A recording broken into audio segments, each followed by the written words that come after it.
Today's insight is from the book Awaken the Giant Within: How to Take Immediate Control of Your Mental, Emotional, Physical, and Financial Destiny, by Tony Robbins. We all have unlimited potential in us. Through self-mastery, we can take control of our lives, to have and achieve anything we want in life. Make a real decision. Your future doesn't depend on your circumstances, it depends on your decisions. Many people know what they must do to be successful, yet they don't do it.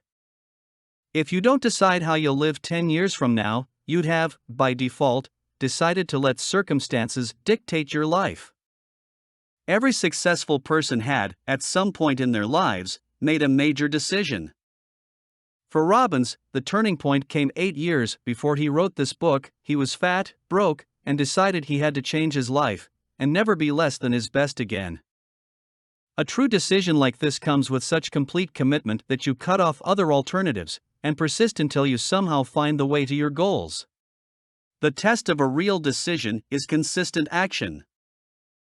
Each failure is a learning opportunity. The more decisions you make, the better and more confident you get. Robbins improved his public speaking manifold through sheer practice. While others did 48 speaking events a year, he clocked the same number in just 2 weeks. Make a long-term commitment to your decision, but stay flexible in your approach. Act on the best available option, and keep your mind open to new options. Opportunities are everywhere, but you can only harness them if you are taking action. What he learned from a failed partnership, which cost his company $500,000 and a massive debt, helped him to build his company bigger and stronger. What decision are you going to take today to skyrocket your life to next level? For more videos that help you to learn to live fully, please do subscribe to us. If you like this video, please do like and share this video. Do not forget to share your thoughts about this video and the topics you want us to cover in our future videos.